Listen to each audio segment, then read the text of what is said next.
What are we discussing on today's Locked on Dimebacks podcast? Well, it's a jam-packed pod giving you two reasons why the D-backs will be contenders the next few years. Where does Corbin Carroll rank among franchise players in Major League Baseball? And a D-backs bet you have to do before the start of the season.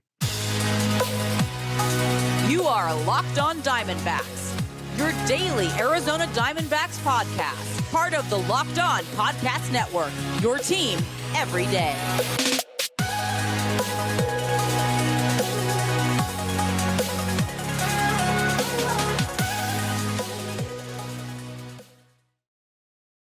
Welcome into the Locked on Dimebacks podcast, part of the Locked on Podcast Network, your team every day. You're listening to who? The always charismatic host of this podcast, Millard Thomas.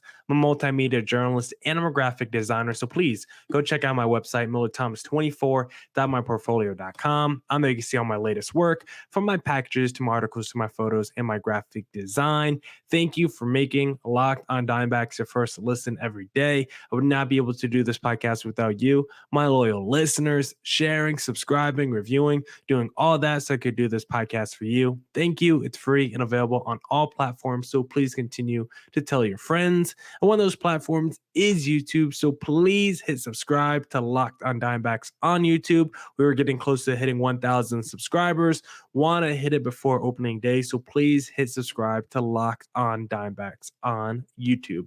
Now for today's show, we got a jam-packed pod. We're going to be talking about some D-backs, bets that I think you have to do on FanDuel, and one bet that I saw that was absolutely disrespecting the D-backs, so we'll talk about that. Where does Corbin Carroll rank among all franchise players in Major League Baseball? Fun article that I saw that Bleacher Report dropped that we'll discuss. But I first want to start with two reasons as to why I think the D-backs will be contenders for the next few seasons. But before we get into the pod, I first want to tell you guys that today's episode is brought to you by FanDuel. Make every moment more. New customers, join today and you'll get $150 in bonus bets if your first bet of $5 or more wins. Visit FanDuel.com/lockedon to get started. Now let's jump right into the Locked on Diamondbacks podcast.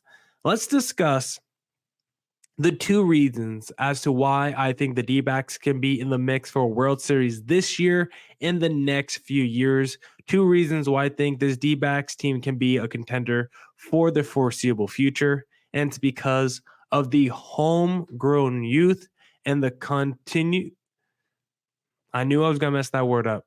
The continuity. Every time I try to say it, I always want to say continuity. That's just how it's read. Continuity. So the two big reasons why I think this D-backs team can be contenders for the next few seasons in the foreseeable future: homegrown youth and continuity, which are both rarities in baseball. A big observation I forgot to talk about when I went to the D-backs MVP party this past week was just the amount of gratitude that I saw from the fans toward this D-backs ball club. It was honestly moving. The fans were so emotional when we were doing those Q&As between the players and the fans. Each fan, before they gave their question, they went up and expressed how much the season meant to them, how much the players meant to them. There was one dad that went up there and started crying, talked about how that postseason run brought his family together. They were all on the couch every day watching the games, and he was moved to tears talking about that story, recounting it to this D-backs baseball club and to all the fans at the MVP party. So it was a very touching experience seeing all these fans talk about the players, talk about the team and what it means to them and how it impacts their lives. Because I think sometimes maybe athletes forget. I don't think they always forget, but sometimes maybe athletes do forget that what they do is in front of a lot of people. And sometimes what you do is holding a family together, is inspiring, a kid to get out of whatever situation he's in. Maybe it can be escape for, a fan after a long day of work or whatever the reasons may be. And sometimes it's good to remind those players what they're playing for, because I thought those fans did a really good job of expressing their emotions and their gratitude toward this D-backs team and to D-backs players. And I think one of the reasons that can be traced as to why the fans feel such a connection with this team is because a lot of the players on this team was drafted and they came up through this D-back system. When you think about some of these core guys like Corbin Carroll, guys like Brandon Pfaadt, guys like Alec Thomas, like these were guys that you've been on.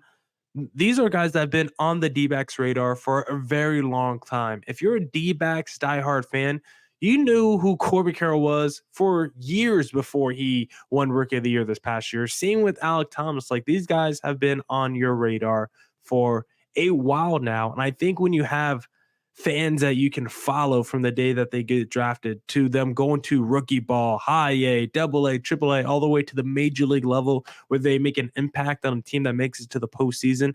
I just feel like that connection is just so much stronger with those guys. And even the guys that the D-backs didn't draft, there's still a lot of young players that the D-backs didn't draft that still feel like D-backs, right? The Zach Gallens, the Gabriel Morenos, those feel like D-backs because we saw them from day one of their careers, essentially, and watched them mature and flourish into the players that they want to become, right? These are not mercenaries that we signed when they were already 34 years old and they're trying to latch on to a winning team.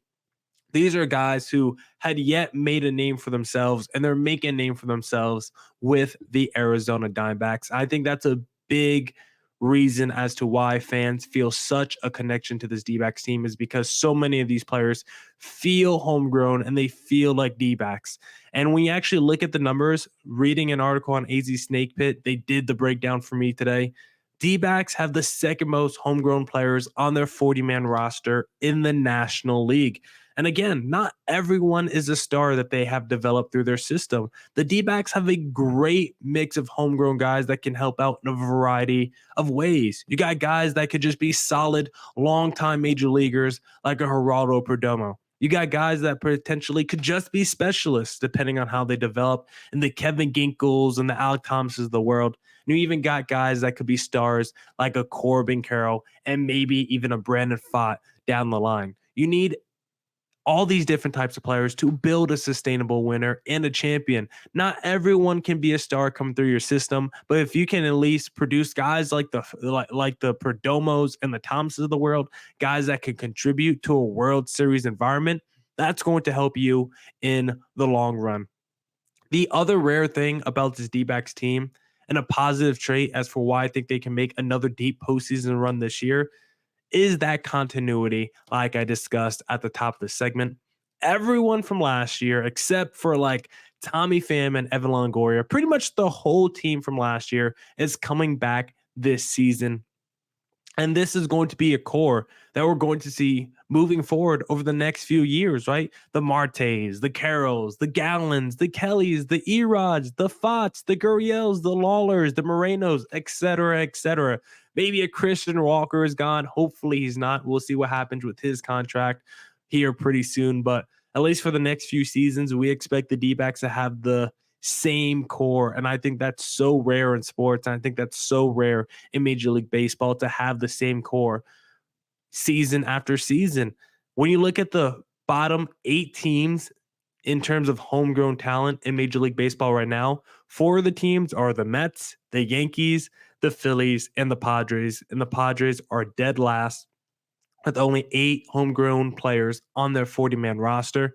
When you think about the Mets, Phillies, Yankees, and Padres, all of them have been trying to buy consistency, have been trying to buy wins and buy players because their farm systems have been hit or miss over the last few years. And that lack of continuity, I think, is the reason why we don't see them put up stellar results every single year. When you think about the best eras of all those franchises, it was built with guys that were developed in the system, right? You think about the Yankees, you think about Jeter and the Riveras, and you think about the Phillies, and you think about Jimmy Rollins and the Chase Utleys of the world. I think those guys were homegrown. I'm just going on top of my head now, but you think about the best eras of all those franchises, and it's all built with homegrown talent. And that's where those franchises have kind of not been able to replicate that success over the last 10 years or whatever it is, they have not been able to develop the dearth of homegrown talent that you need to build sustainable winner. It's a big reason why the Houston Astros have been so good. They've had so much homegrown talent, and they've been able to keep a lot of their best homegrown talent over the years, like the Bregmans, like the Altuves. Now they got the Kyle Tuckers of the world. Like, when you're able to keep all that homegrown talent, and a lot of those talents have turned into stars they've been able to keep in their primes throughout the duration of your run. It's no surprise as to why the Houston Astros have been so good over the last decade. And so for the D-backs, they may not be on the Astros level and they may not win the World Series this year, but with the team that they put together, they should at least contend this season. And with the young talent on the roster and the low financial commitment to future seasons, there is no reason this D-backs team shouldn't have a core going forward that they can count on for the next few years. Now we'll talk about some franchise power rankings. Where does Corbin Carroll rank among franchise players in today's game? And we'll talk about some FanDuel wagers that I think you have to bet on, and one that I think is completely disrespectful to the D-backs. And of course, if you're going to place any wagers for the MLB season, FanDuel Sportsbook is a place that you want to go, because get buckets with your first bet on FanDuel, America's #1 sportsbook. Because right now, new customers get $150 in bonus bets with any winning $5 bet. That's $150 if your bet wins. Bet on all your favorite NBA players and teams with quick bets, live same game parlays, exclusive props, and more. My favorite thing to do is the same game parlay. Whenever the Lakers are playing, I like to take AD over in points, AD over in rebounds, and the Lakers money line. The money line part doesn't always win, but recently it has been hitting for the Lakers, and I've been seeing that direct deposit hit my account, which brings a big smile to my face. And if you want a big smile on your face from your winnings, just visit fanduel.com/lockedon and shoot your shot. FanDuel, official sportsbook partner of the NBA.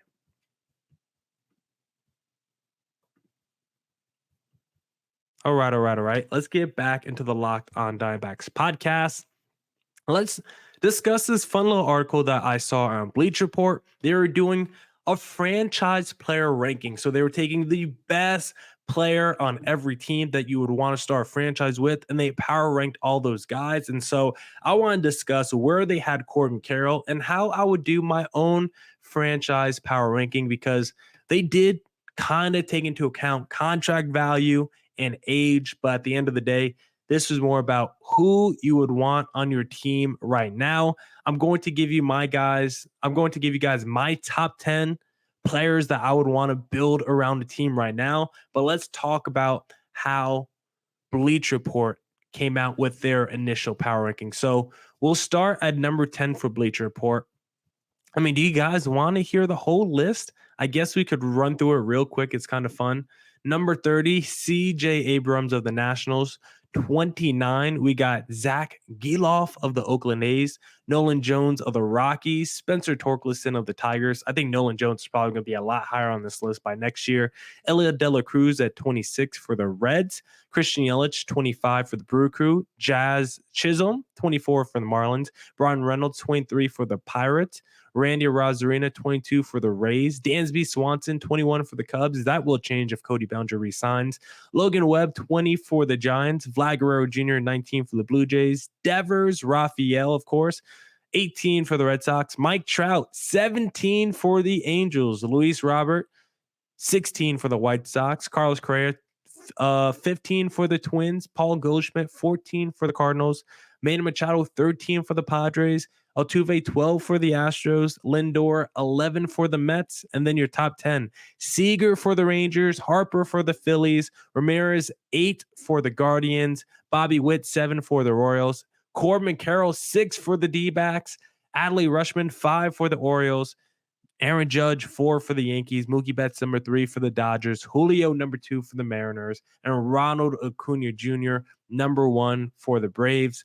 My first thought when looking at this list was Julio Rodriguez. I feel like he gets a lot more love than maybe. I don't know if he's overrated, but I don't know if he's number 2 of my franchise power ranking list. I think Julio is a stud, and he's one of the best players we've ever seen through the first couple years. But even with that being said, I still don't think Julio is the second best franchise player in the sport. I still think this is a little rich for Julio. So I think number 2 is kind of crazy for him. I think Aaron Judge at number 4 is kind of low because Aaron Judge puts up insane video game numbers whenever he's healthy. I thought him being at number 4 is kind of low. I would definitely put Aaron Judge ahead of Julio Rodriguez. I also thought Adley Rutschman at number 5. Like, Adley Rutschman is a stud, but he is just a catcher at the end of the day, and his offensive numbers are not going to be anywhere near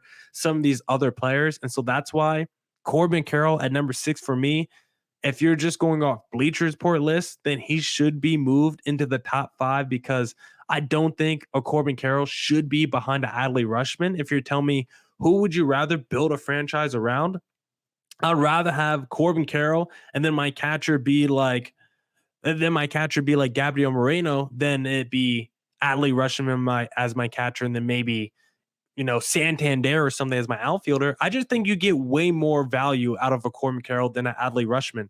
Yes, Rutschman, when you think about catchers and offensive, being offensive forces, like there's not a ton of catchers as offensive masterpieces like a Adley Rutschman. Rutschman does have that Buster Posey, Joe Mauer quality where he can be the best player in your lineup as a catcher. But even with that being said, Adley Rutschman is still like a 25 home run guy, 275 average, 800 OPS, and really good catcher behind the plate as well. Really good offensive numbers. But compared to a Corbin Carroll, who's going to be like a 30-60 kind of player with elite defense and right field as well. Like if they're both elite defensive players at their positions, maybe it's a little bit more rare to find an Adley Rutschman, but Corbin Carroll is going to put up maybe the most insane stat line outside of Ronald Acuna in Major League Baseball. Like Corbin Carroll, in terms of counting numbers, it's like him, Bobby Witt, and Ronald Acuna in terms of being fully healthy, who can rack up the most runs, RBIs, hits, home runs, stolen bases combined. Like Corbin Carroll's on that short list. Adley Rutschman is not. And so just going off Bleachers Report list, I would have Corbin Carroll ahead of Adley Rutschman on this list. But to be honest, if I did my own top 10 franchise player power rankings, where would I put Corbin Carroll?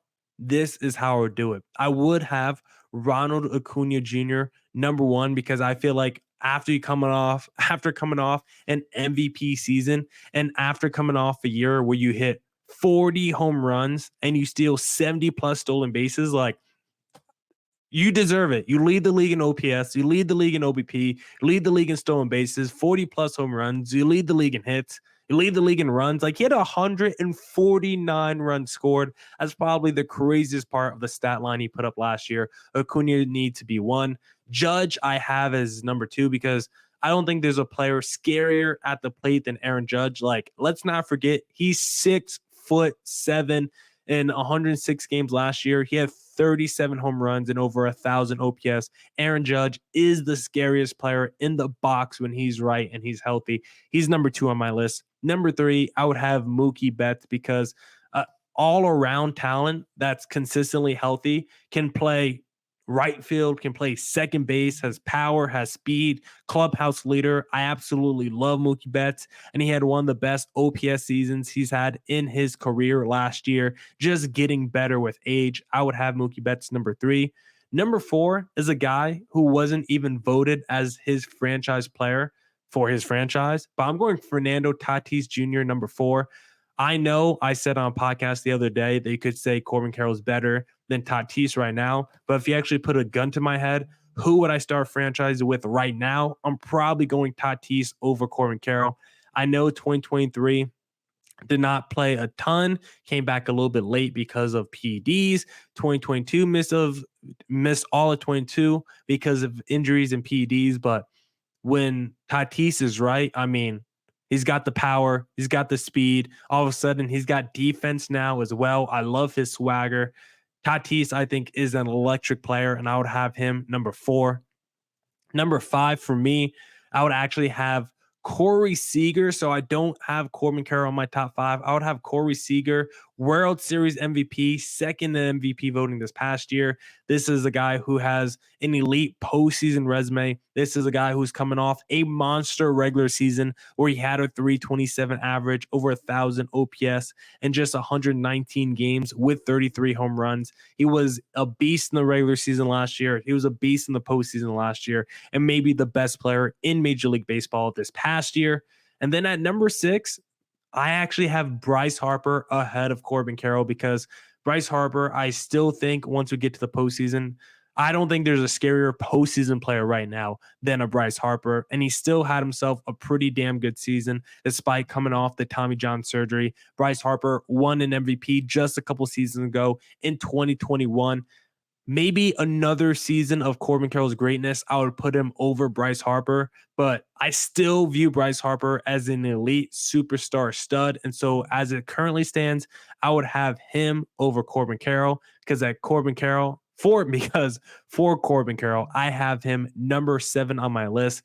Goes Acuna, Judge, Mookie, Tatis, Seager, Harper, and then Carroll, number 7. I think this is where he should fit perfectly. He's got the upside, he's got power, he's got speed coming off the World Series appearance. He's done more than the guys behind him, and his ceiling going forward is as high as anyone behind him on this list as well. I just don't have I've just seen more from the Harpers and the Seagers of the world. I've seen more from the Tatises and the Acunas and the Judges. Like everyone I have ahead of Carroll, I've just seen do more so far in their career. Now, by the end of next season, I do think Carroll can jump a couple of those players. But as it currently stands, I'm comfortable putting all those guys ahead of Carroll on my list right now.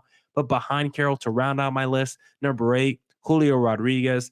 Carroll, I just think, has a higher ceiling, and he's already, I think what he did last year is already better than any season Julio Rodriguez has had. I know that's debatable. Mike Trout, I have at number 9. I think Mike Trout could easily be on the top 5 of this list, but the issue is he has not been healthy. Look at his career the last few years. Health has been a major issue for Trout. I still think in terms of numbers and trust and stats, like Trout, if you told me I get 162 of him, he probably would be in my top 5, but that is just not a good bet right now. Mike Trout, 162 games, I wouldn't bet on it. So he's number 9 on my list, despite thinking his talent's a lot higher.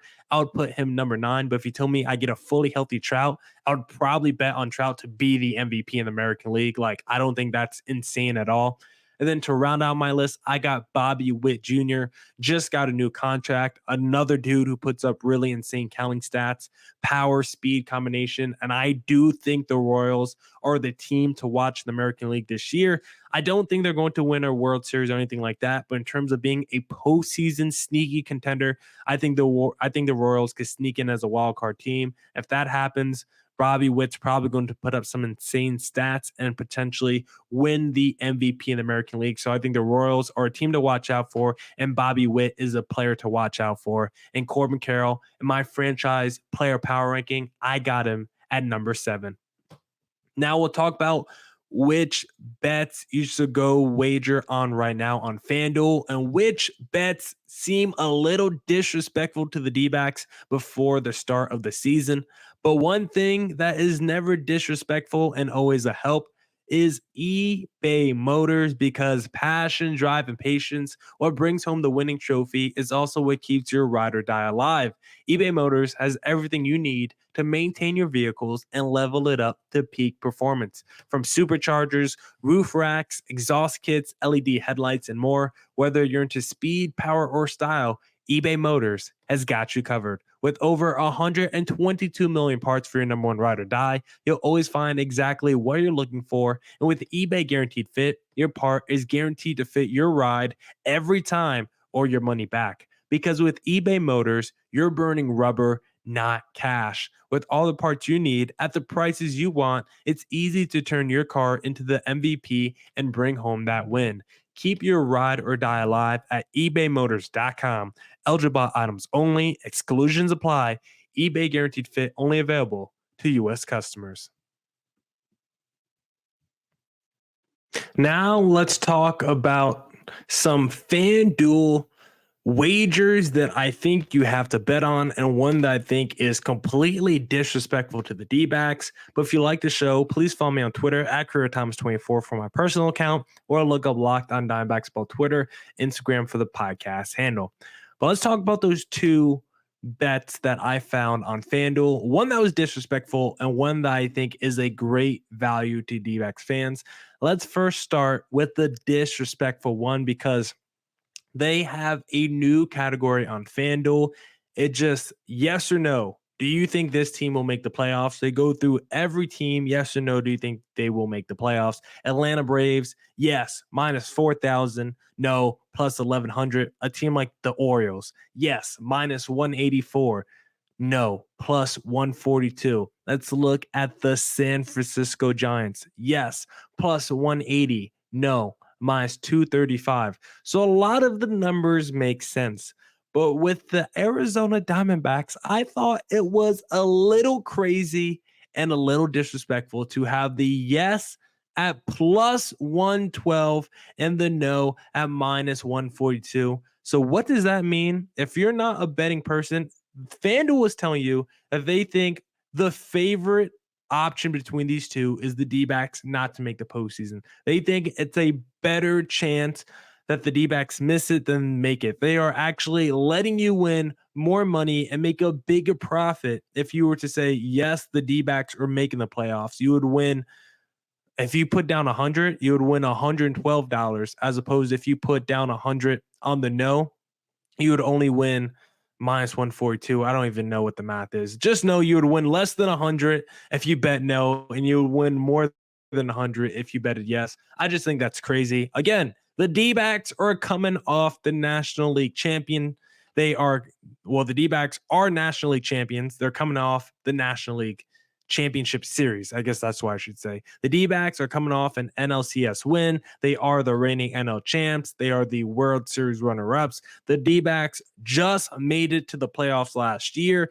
Again, they squeaked in negative run differential. I understand all the everything that the naysayers have to say against the D-backs run last year. But even with that being said, even though the fact that the D-backs got in with negative run differential and were barely above 500, we know this D-backs team was flawed last year, and we also know this D-backs team has fixed a lot of the issues that plagued this team last year, right? We have another starter in the rotation, a little bit more rotation depth, and it's quality depth. We now have Erod as our number 3, Fox now the number 4, and then potentially Tommy Henry as your number 5. We brought back Lourdes Gurriel. We didn't know if what was going to happen with left field entering the offseason. Lourdes Gurriel is back. We upgraded third base, of course. You now have Eugenio Suarez, a power hitting third baseman, something that the D-backs have been looking for.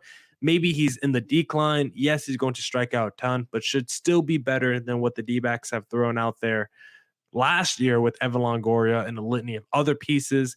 The DH might be the biggest upgrade that the D-backs have made this offseason, because last year the DH was awful with the Longorias and whoever else was there last year.